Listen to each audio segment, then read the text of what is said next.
दोस्तों यहाँ पर एक टॉपिक है पहाड़ की ऊंचाई नापना। यदि आप कहीं पर नापी कर रहे हैं, जंगल झाड़ वाला इलाका है, आपको पहाड़ मिल जाता है, बहुत बड़ा या छोटा भी हो सकता है, ठीक है। तो आप उसका ऊंचाई कैसे नापेंगे, या फिर अगर चौड़ाई नापने की बात हो तो चौड़ाई कैसे नापेंगे, उसी के नियम के ऊपर इस वीडियो में हम चर्चा करेंगे। इस वीडियो को देखिए, सारा चीज आपको समझ में आने वाला है, ठीक है। चलिए, तो पहाड़ का ऊंचाई कैसे नापा जाए। यहाँ पर देखिए दोस्तों, जो पुस्तक है आधुनिक भू सर्वे विज्ञान, ठीक है, उसमें यह आकृति आपको मिलेगा, जिसमें चित्र संख्या जो है 4.3 है, यानी चौथा चैप्टर में ये तीसरा आकृति है, क्लियर चित्र है। अब दोस्तों ये है पहाड़ और इसी का ऊंचाई नापना है। सबसे पहले हम चौड़ाई का बात करते हैं। तो चौड़ाई आप देख सकते हैं, ये पॉइंट यहाँ पर ए है और ये बी है। तो यहाँ ए से लेकर के बी तक का जो डिस्टेंस होगा वही एक्चुअल में क्या होगा, ऊंचाई होगा। यानी कुल मिलाकर के हमें ए बी का वैल्यू पता करना है कि ए बी का वैल्यू क्या होगा। साथ में हमें ऊंचाई भी मान के चले ज्ञात करना है। तो ये जो पॉइंट सी है, ये जरूरी नहीं है कि ए और बी के बीचों बीच रहेगा, कहीं भी हो सकता है। इस चोटी पर डिपेंड करता है कि इसका झुकाव किधर है, इस ओर है या फिर उस ओर है, क्लियर। तो यहां पर ये पॉइंट सी है और यहां पर पॉइंट आई है, ठीक है। तो ये वाला जो डिस्टेंस है वो एक्चुअली ऊंचाई कहलाएगा। मतलब कि हमें सी आई भी क्या करना है, ज्ञात करना है। ए बी का डिस्टेंस यानी चौड़ाई और सी आई का डिस्टेंस यानी कि पहाड़ का ऊंचाई कैसे ज्ञात किया जाएगा। अब पहाड़ ये भाई यहाँ पर बीचों बीच वाला बात आया है। अब बीच भाई पहाड़ को आप तो चीर सकते हैं नहीं, वहां पर जाकर के बोरिंग तो नहीं कीजिएगा, बोरिंग करके देखिएगा तो नहीं कि भाई सी तक कितना दूरी पर जा रहा है, ठीक है। वो सब गलत बात है। हम पहाड़ के इधर से भी नापी करके जो है ये पता कर सकते हैं कि एक्चुअल में ये डिस्टेंस है कितना, एकदम एग्जैक्ट निकाला जा सकता है। साथ में चौड़ाई भी हम निकाल सकते हैं, ठीक है। कहीं पर लंबा पहाड़ है, ठीक है, तो किनारे से तो भाई आप चौड़ाई ज्ञात कर सकते हैं, लेकिन कहीं कहीं पर जो है, कहीं पहाड़ जो है थोड़ा सा मोटा है, ठीक है, उसका जो आधार है वो मोटा है, तो कहीं पर पतला है। तो ऐसे कंडीशन में अगर चौड़ाई ज्ञात करना हो तो कैसे किया जाएगा, सारा एकदम स्पष्ट होने वाला है, ठीक है। उसके लिए आपको चिंता नहीं करना है, ठीक है। चलिए दोस्तों, अब यहाँ पर क्या प्रक्रिया है उसको मैं एकदम संक्षेप में बता देता हूँ, उसके बाद पढ़ करके सुना दूंगा तो शायद आप समझ जाएंगे। यहाँ पर जो है पहाड़ का नापी करते समय 3-4 लोगों की कम से कम जरूरत पड़ेगी। अब ज्यादा से ज्यादा जितना रख लीजिए उतना फायदा है। सबसे पहली बात, एक लग्गी को पकड़ने वाला होना चाहिए आपके पास। जो है जब भी पहाड़ का ऊंचाई नापेंगे, ठीक है, तो आपके पास एक लग्गी होना चाहिए, ठीक है। साथ में फीता होना चाहिए, या फिर जो चीज का अगर रस्सी है, रस्सी होना चाहिए। क्योंकि अगर लग्गी में ऊपर अगर हम जरीब को अगर लटका देते हैं तो चूंकि जरीब होता है भारी, और अगर खींचातानी कीजिएगा तो बेचारा जो नीचे जो लग्गी को पकड़े रहेगा वो पकड़ नहीं सकेगा, उससे छूट जाएगा, ठीक है। या फिर लग्गी ही जो है, जो बांस का ये जो बना हुआ है डंडा, वो टूट जाएगा। तो ऐसे कंडीशन में आप रस्सी का प्रयोग करें तो बेहतर होगा। अच्छा रस्सी जो मतलब कि खींचने पर जो है वो लंबा ना होता हो, क्लियर। या फिर फीता का भी प्रयोग कर सकते हो, कोई दिक्कत नहीं है, अच्छा वाला फीता, अच्छा क्वालिटी वाला, ठीक है। अब दोस्तों लग्गी है, लग्गी को पकड़ने वाला एक आदमी है, ठीक है। साथ में एक आदमी जो है आगे आगे, ये तो पीछे पीछे चलने वाला हो गया, ठीक है, जिसको हम लोग फॉलोवर कहेंगे, फॉलो जो करता है, ठीक है। और एक होता है लीडर जो आगे आगे चलता है। तो एक लीडर रहेगा जो पहाड़ पर आगे आगे चढ़ते चलेगा। 2 व्यक्ति रहेंगे, पहाड़ के आगे आगे चढ़ेगा, ठीक है।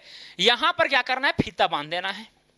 यहाँ क्या करना है, यहाँ पर फीता या जो रस्सी है बांध देना है, और इस लीडर के हाथ में क्या करना है, पकड़ा देना है, ठीक है। इतना हो गया। लग्गी को ये सीधा पकड़े रहेगा, ये ध्यान में रखिएगा, लग्गी सीधा होना चाहिए, ठीक है। देखिए ये सब प्रक्रिया हमें इसलिए अपनाना पड़ रहा है क्योंकि भाई हमें ऊंचाई चाहिए, और ऊंचाई एक्चुअली परपेंडिकुलरली होता है, मतलब 90 डिग्री एंगल के साथ। अब ऐसा नहीं है कि डायरेक्ट ए से लेकर के जिधर से जा रहा है उधर से आप नापी करते करते आप नाप दिए कि वही ऊंचाई है, वैसे तो ऊंचाई निकलेगा है नहीं। क्यों नहीं निकलेगा, क्योंकि भाई ये ऊंचाई थोड़ी ना होता है। अगर आप ही अपना अगर ऊंचाई नापते हैं तो कहाँ से नापते हैं, मतलब 4-5 फीट उधर जाके फीता को लटका देते हैं, उसके बाद ऐसे करके नापते हैं। मतलब कहने का मेरा अर्थ ये हुआ कि एक आदमी यहाँ पर खड़ा है, ये फर्श है, अगर इसका हाइट नापना हो तो क्या हम फीता को यहाँ पर बांध करके और ऐसे करके नापते हैं, या फिर यहीं से सीधा करके नापते हैं, ऐसे करके सीधा नापते हैं। सीधा क्यों? क्योंकि यहाँ पर 90 डिग्री एंगल बनना चाहिए इस फर्श के साथ, तभी जो है वो एक्चुअल नापी होता है। यानी हम कुल मिलाकर कह सकते हैं कि स्मॉलेस्ट डिस्टेंस को हम लोग हाइट कहेंगे। यही वाला 90 डिग्री एंगल के साथ जो डिस्टेंस जो मिलेगा हमको, वही एक्चुअल में हाइट होगा और वही मिनिमम भी होगा। अब जैसे जैसे यहाँ पर अगर एंगल में परिवर्तन करते हैं कम या ज्यादा, तो फिर हाइट में बढ़ोतरी हो जाएगी। ये बात आपको ध्यान में रखना है। चलिए खैर, इस चीज को आप समझ ही रहे होंगे, कोई बड़ी बात नहीं है। तो यहाँ पर अब प्रक्रिया के ऊपर चर्चा करते हैं कि प्रक्रिया करना क्या है। ठीक है, तो यहाँ पर दो आदमी है, एक फॉलोवर है, एक लीडर है, एक आप है। ठीक है, और एक आध आदमी और रहे तो बेहतर है, क्योंकि भाई पहाड़ का नापी हो रहा है, तो लोग थक जाया करते हैं। कहीं पर जो बीच में रस्सी फंस जाएगा कोई पेड़ में या झाड़ी में, उसको छुड़ाने वाला होना चाहिए। ठीक है, तो ये सारी चीजें हो जाती है। चलिए इधर से शुरुआत करते हैं।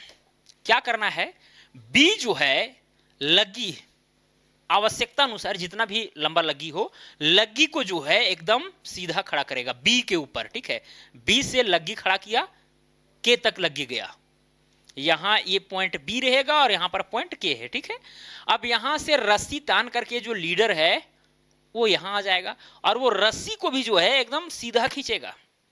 ऐसा नहीं कि रस्सी को ऐसे खींच रहा है या फिर ऐसे खींच रहा है, तो ये सब भी मिला करके उसको चलना होगा। ठीक है, ये अमीन का काम है देखना कि भाई जो लग्गी है और जो रस्सी है 90 डिग्री के आसपास है कि नहीं है। इस चीज को अमीन का काम है देखना। ओके, तो यहां पर रस्सी खिंचा गया, यहां तक आ गया लीडर, और फॉलोवर तो यहीं पर है बांस खड़ा करके, ये यहां पर बांस खड़ा है और यहां से ये रस्सी है। ठीक है, यह फीता है। अब दोस्तों जितना भी बांस का लंबाई है बी से लेकर के के तक का डिस्टेंस, ठीक है, उसको आपको मेजर करते चलना है। यानी ये जो बीके है, बीके का वैल्यू कितना आया वो आपको लिख लेना है। ठीक है, साथ में के जे या फिर जे के आप कह सकते हैं। चलिए जे के का जो वैल्यू आएगा उसको भी लिख लेना है। मान के चलिए कि बीके का जो वैल्यू है वो है 60 कड़ी। कितना है? 60 कड़ी। साथ में ये जो जेके का जो लंबाई आया है वो मान के चलिए आया है 45 कड़ी। कितना आया है? 45 कड़ी। तो ये सब आपको डेयरी में नोट करते चलना है। उसके बाद ये जो फॉलोवर है वो चला जाएगा कहां पर? पॉइंट जे के पास, जहां तक रस्सी आया था वहां चला जाएगा और यहां से फिर बांस को जो है खड़ा किया जाएगा। बांस यहां पर खड़ा हो गया, फिर रस्सी को तान करके फिर यहां पर लीडर जो है यहां पर आ जाएगा। ओके, अब अगर बांस का एकदम पूरा ऊपरी हिस्सा लिए हुए हैं, चूंकि बांस का अगर लंबाई पूरी 60 कड़ी है तो फिर जो है 60 कड़ी हो जाएगा। ये जे आई जो है, ठीक है, जे आई ये वाला तो हो गया पहला नापी, पहला जगह। फिर दूसरा जे आई फिर यहां पर 60 कड़ी। साथ में जो है यहां पर आई जे या एच आई जो है वो आ गया। मान के चलिए कि 40 कड़ी मान लेते हैं, 40 कड़ी आया। ये दूसरा नापी आपका हो गया। इसी तरह से फिर हम जो है फॉलोवर यहाँ एच के पास चला जाएगा, फिर जे तक ले जाएगा और यहाँ से यहाँ तक नाप लेगा। हो सकता है कि लग्गी जो है, लग्गी का अगर पूरा ऊपरी हिस्सा लेंगे तो हो सकता है कि और ज्यादा हो जाता हो, तो लग्गी के नीचे हम रस्सी को बांधेंगे और उसके आधार पर हमें काम करना है। ओके, तो उसके आधार पर मान के चलिए कि जे एच का जो लंबाई है, जे एच का जो लंबाई है वो मान लेते हैं कि 60 कड़ी ना हो करके 50 कड़ी पर ही है। ठीक है, और साथ में ये जो आई जे है, आई से लेकर के जे तक का डिस्टेंस वो भी आपको लिख लेना। आई जे ये मान लेते हैं कि 65 कड़ी है। ये हो गया। अब दोस्तों अगर यहां पर इतना ही अगर एक ही तरफ आप नापी की है तो हाइट आराम से निकल जाएगा। ऊंचाई जो है ना पहाड़ का वो आसानी से निकल जाएगा। क्या होगा? ऊंचाई एक्चुअल में अगर देखा जाए दोस्तों, यहां पर देखिए ऊंचाई बराबर क्या होगा पता है? ये वाला बीके का लंबाई, बीके प्लस में ये जो जे आई है उसका लंबाई जे आई प्लस में क्या होगा? एच से लेकर के जे तक का, एच से लेकर के जे तक का। ठीक है, अब देखिए यहां पर बीके का लंबाई कितना आया था? 60 कड़ी। तो यहां हो जाएगा 60 प्लस में जे आई का लंबाई भी 60 कड़ी था और प्लस में यहां पर देखिए जे एच का लंबाई 50 कड़ी था। तो 60 दूना 120 और 50 हो जाएगा 170। यानी कुल मिलाकर के कहा जाए तो इस पहाड़ का जो ऊंचाई है वो 170 कड़ी है। ये पहाड़ नहीं एक्चुअली, ये पहाड़ी है। ठीक है, छोटा सा पहाड़ रहता तो भाई 170 कड़ी नहीं, यहाँ 1700 कड़ी या 1500 कड़ी 1200 कड़ी, बहुत ऊंचा होता है ना। यहाँ पर 2 ही 3 स्टेप में हम खत्म कर दिए, लेकिन इतना स्टेप में खत्म नहीं होगा। बस नियम को केवल समझिए आप, बाकी बात आप तो चालाक हैं ही, कोई बड़ी बात तो है नहीं, ठीक है। तो इस तरह से दोस्तों हम ऊंचाई निकाल लिए। एक्चुअल में ये जो आया है ना, जो लंबवत जो दूरियां है उनका योग ही एक्चुअल में पढ़ाई, ये जो ऊंचाई है उसका मान होगा, ठीक है। यानी कि सी आई का वैल्यू, ऊंचाई का मतलब क्या चाहिए हुआ, सी आई, यानी सी से लेकर के आई तक का डिस्टेंस। देखिए यहाँ से बी से लेकर के तक का डिस्टेंस मान के चलिए मोटा मोटी यहाँ तक आता होगा, सी से यहाँ तक। फिर जे से आई तक का डिस्टेंस मान के चलिए सीधा सीधा यहाँ आ रहा है, और फिर एच से जे तक का डिस्टेंस यहाँ तक। देखिए वही वाला नापी आया ना। तो ये बात है, ये वाला जो हम लंबवत ले रहे हैं, क्योंकि ये वाला चीज और ये सब क्या है, पैरेलल है, पैरेलल समांतर है। क्लियर। चलिए, तो यहाँ ऊंचाई जो है एक ही तरफ से आप निकाल सकते हैं, लेकिन चौड़ाई भी ज्ञात करना है ना। तो चौड़ाई ज्ञात करने के लिए आप सोचिएगा कि भाई क्या करते हैं, ये वाला जेके ले लेते हैं। जेके ये वाला डिस्टेंस जो है, ये नीचे वाला ये वाला कवर करेगा, एच आई ये वाला डिस्टेंस कवर करेगा, और आई जे ये वाला कवर करेगा। इस हिसाब से सोचिएगा कि चलो भाई ये पहाड़ है, यहाँ पर चोटी है, तो डबल कर देंगे तो पूरा हमको चौड़ाई मिल जाएगा, जो कि गलत है। वैसे नहीं मिलने वाला है, ठीक है, वैसे नहीं मिलेगा। चौड़ाई में जो है दोनों तरफ आपको काम करना पड़ेगा। ये तो हो गया, एक तरफ हो गया, दूसरे तरफ वाला भी काम आपको करना पड़ेगा, तब जाकर के जो है आपको चौड़ाई मिल पाएगा, ठीक है। क्योंकि हो सकता है कि चोटी का जो झुकाव है इधर भी हो सकता है, इधर भी हो सकता है। ओके, तो ये चीज है। जैसे कहने का अर्थ मेरा ये हुआ कि पहाड़ कुछ इस तरह से भी हो सकता है, देखिए इस तरह से। अब यहाँ पर ये जो चोटी है, अगर इसका परपेंडिकुलर करेंगे, देखिए यहाँ पर आ रहा है, तो वैसे कंडीशन में भाई आप यहाँ पर जो चौड़ाई नापेंगे, इसका इतना ही थोड़ी ना है, इधर इससे कहीं ना कहीं ज्यादा है। तो इस तरह का भी मामला हो सकता है, इसीलिए जो है आपको दोनों तरफ काम करना होगा, ठीक है। समझ में आ रहा है दोस्तों। अब यहाँ पर जो है उतना ये नहीं करते हैं, अब डायरेक्ट हम आपको समझाते चलते हैं। यहाँ पर देखिए बीके का लंबाई आया, यहाँ से 60 कड़ी आया, फिर ये वाला जो है जे से लेकर के 45 कड़ी आया, ठीक है। जे से के हो गया, जे आई जो है दोस्तों ये 60 कड़ी आया, फिर ये 40 कड़ी आया, फिर ये 50 कड़ी आया, और फिर ये 65 कड़ी आया। तो ये चीज हो गया। और इस तरह से जो आपको डायरी में लिखना है, ठीक है। हम यहाँ पर शॉर्ट में इस तरह से लिख दिए, इसको हम मिटा दे रहे हैं, ठीक है। चलिए, अब यहाँ पर दोस्तों इसी तरह से काम इधर भी करेंगे। हो सकता है कि भाई यहाँ पर जहाँ पर ये पहुँचा है, हो सकता है 60 कड़ी आप ना ले रहे हो, कम ही ले रहे हो, यानी जो बांस है यहाँ पर फीता को ना बांध करके आप बीच में बांध रहे हो, तो ऐसा भी हो सकता है। तो मान के चलिए कि ए से लेकर के बी तक का डिस्टेंस ये 40 है, और बी से लेकर के सी तक मान के चलिए कि 25 है, फिर सी से लेकर के डी तक मान के चलिए कि 45 है, और यहाँ से लेकर के यहाँ तक का डिस्टेंस मान के चलिए कि कितना ले लें, 30 ले लेते हैं, ठीक है। फिर उसके बाद में यहाँ से लेकर के यहाँ तक का डिस्टेंस जो है वो मान लेते हैं 50, ठीक है। तो यहाँ पर दोस्तों चूंकि हाइट दोनों तरफ तो बराबर है, भाई चोटी तक जाएंगे तो हाइट बराबर आना चाहिए ना। तो यहाँ पर 40 और 45 हो गया 95, तो हो गया यहाँ पर 145 हुआ था, और वहाँ कितना हुआ था, 60 दूनी 120, 170 हुआ था। तो बच कितना गया, 25 बच गया, यानी कि ये वाला जो है हमको 25 लेना है, 25 कड़ी, ठीक है। और ये वाला मान के चले कि यहाँ पर 35 कड़ी है। तो ये चीज हुआ। अब क्या करना है, चूंकि हमको चौड़ाई चाहिए, तो चौड़ाई में क्या करना पड़ता है, चौड़ाई में जो है, चौड़ाई यहाँ पर क्या है, ए से लेकर के बी तक का डिस्टेंस। तो ए बी जो है ना, वो ए बी बराबर हो जाएगा ये बी सी प्लस में ये वाला डी ई प्लस में ये हो जाएगा एफ जी हो गया ये वाला, फिर एच आई प्लस में एच आई। ओके, फिर यहाँ पर ये तो इधर वाला हुआ, इधर वाला पार्ट का, अब उधर वाला भी काम करना होगा। प्लस में क्या हो जाएगा, ये वाला जे के प्लस हो जाएगा एच आई प्लस हो जाएगा आई जे। अब यहाँ पर बराबर करके सबका मान लग दे। बी सी का मान यहाँ पर 25 है तो 25, प्लस में डी का जो है वो 30 है तो 30, प्लस में एफ जी का मान अगर यहाँ पर 25 है तो 25 लिखेंगे, प्लस में एच आई का मान ये वाला जो है 35 है तो 35 लिख देंगे। फिर यहाँ पर प्लस 45 40 65, 45 40 65।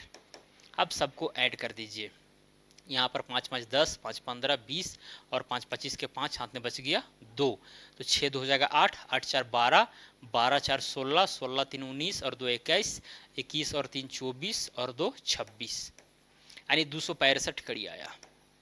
कितना आया? 265 कड़ी। ठीक है, तो यहाँ पर ये चीज करके देख सकते हैं, 30 दूना 60 हो गया, 30 तिया 90, 90 और इधर हो गया 70। ठीक है, तो हो जाएगा 160, 200, 265। ठीक है, तो 265 कड़ी आया। यहाँ पर जो ए से लेकर के बी तक का जो डिस्टेंस होगा ना, वो 265 कड़ी होगा। तो दोनों तरफ वाला आपको काम करना है, क्योंकि ये चोटी का जो है अरेंजमेंट इधर भी हो सकता है, इधर भी हो सकता है।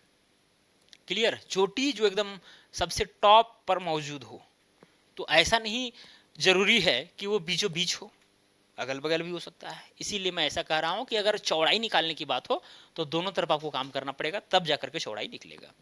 और ऊंचाई निकालना हो तो फिर आप जो है एक तरफ काम कीजिए, बस ये वाला जो मिल गया वही ऊंचाई हो गया। ठीक है, जिधर सुविधाजनक हो उधर से आप काम कर लीजिएगा। तो इस तरह से दोस्तों काम होता है। और पहाड़ का लंबाई चाहिए। ठीक है, आप यहाँ पर ये चौड़ाई निकालनी है, ऊंचाई निकालनी है, अगर लंबाई चाहिए तो लंबाई में आपको यहाँ पर पहाड़ को नापने की जरूरत नहीं है। बस यहाँ जैसे पॉइंट बी है, अब बी से उधर तो चलने वाला जगह होगा ना, नीचे नीचे तो आप चल सकते हैं आराम से। तो जिस जगह से आप पहाड़ का लंबाई ज्ञात करना चाहते हैं वहां से लेकर के आप नीचे नीचे चलिए, वही एक्चुअल लंबाई होगा पहाड़ का। ठीक है, तो लंबाई में कोई इधर उधर होने की चीजें नहीं है। ठीक है, चलिए दोस्तों, तो ये जो टॉपिक है वो स्पष्ट हो गया होगा। और टॉपिक यहाँ पर क्या था? पहाड़ की ऊंचाई नापना। और जो मैंने आपको यहाँ पर बताया वही चीज जो है यहाँ पर समझाया गया है, कोई बड़ी बात नहीं है। ठीक है, जैसे यहाँ पर लिखा गया, माना कि चित्र संख्या इतना में एक पहाड़ है जिसकी ऊंचाई सी आई है और चौड़ाई ए बी ज्ञात करनी है, जिसका क्रिया यानी कि जो नियम है वो नीचे दिया गया है, सी आई और ए बी। ठीक है, फिर यहाँ पर लिखा गया है, देखिए, पहाड़ के किनारे बी पर एक लग्गा या बांस लेकर एक आदमी को खड़ा कर देंगे। इसके पहले लग्गा के ऊपरी भाग में फीता या रस्सी बांध देंगे, जो मैंने आपको बताया। रस्सी को लेकर एक दूसरा आदमी यानी कि जो लीडर है, जो आगे आगे जाएगा, पहाड़ पर ऊपर की ओर बढ़ेगा, जहां पर से रस्सी तानने पर लग्गा की जो छोर है और दूसरे आदमी के पहुंचे हुए स्थान तक रस्सी समतल आ जाए, यानी कि एकदम प्लेन में आ जाए, उस स्थान पर चिन्ह दे देंगे। ठीक है, वहां पर निशान दे देना है जहां तक लीडर पहुंचा है, जहां ये कर रहा है। ठीक है, नापी कर रहा है। क्लियर? इस चित्र में लग्गा की ऊपरी छोर के है। यहां पर देखिए, जैसे यहां पर एक लग्गा है, ठीक है, खड़ा है, वहां पर ऊपरी छोर लग्गा का के है। ठीक है, और समतल पर बैठे हुए आदमी का चिन्ह जे है। और समतल पर बैठे हुए, जैसे कि यहां से खींच करके जो यहां पर आदमी रहेगा, जो लीडर है, वो ये जे है। ठीक है, ये चीज यहां पर समझाया गया है। अब बी के लंब और के जे आधार, ये बी के क्या हो गया? लंब हो गया। ऊंचाई को एक्चुअली हम लोग लंब कहते हैं, और ये क्या हो गया? आधार हो गया, जो हॉरिजॉन्टल होता है, विशेष रूप से हम लोग ऐसा कहते हैं। ठीक है, जे खड़ा करेंगे और रस्सी को समतल में बनाने वाला आदमी जे स्थान को उठाकर एच स्थान जाएगा, फिर यहाँ से जो है एच स्थान चला जाएगा, फिर लगी यहाँ पर आ जाएगा, फिर लगी यहाँ आएगा, फिर ये आ जाएगा यहाँ पर। तो इस तरह से जो है काम आपको करना है। इसी प्रकार दूसरे तरफ ए से आई तक, फिर ए से जो है आपको आई तक वही प्रक्रिया, लगी खड़ा खड़ा करके रस्सी लेते जाना है। ठीक है, ये काम करना है। ओके, उसके बाद दोस्तों यहाँ पर सिंपली लिख दिया गया है कि आधार बनाकर नोट करते जाएंगे। और अब एक तरफ का लंब यानी बी के प्लस जे आई प्लस एच जे, बी के प्लस जे आई कहाँ गया? बी के प्लस जे आई प्लस एच जे, ये क्या हो गया? ये एक्चुअल में ऊंचाई हो गया। आप देख सकते हैं क्या है, जाएंगे एक तरफ का लंब, लंब मतलब ऊंचाई, बराबर में पहाड़ का ऊंचाई सी आई होगी। ठीक है, यानी ये जो सी आई जो है, ये सी से लेकर के आई, वही डिस्टेंस होगा इसका इसका इसका डिस्टेंस के योग। उसके बाद आधार का अगर बात करेंगे तो K J, I J, J I, I H, G F, E D, C B. ठीक है, तो ये सब होगा। जैसे यहाँ पर सी बी हो गया, ई डी हो गया, जी एफ हो गया, आई जे हो गया, ठीक है, आई एच हो गया, ये वाला हो गया, ये वाला हो गया, सबका योग जो है एक्चुअली क्या होगा? ये आधार होगा, यानी कि चौड़ाई होगा। ठीक है, तो इस तरह से दोस्तों यहाँ पर जो है पहाड़ का ऊंचाई नापना, मुझे उम्मीद है कि सीख गए होंगे। अगर अभी तक भी नहीं सीखे हैं तो प्लीज एक बार वीडियो को और देखें तो सीख जाइए, कोई बड़ी बात नहीं है।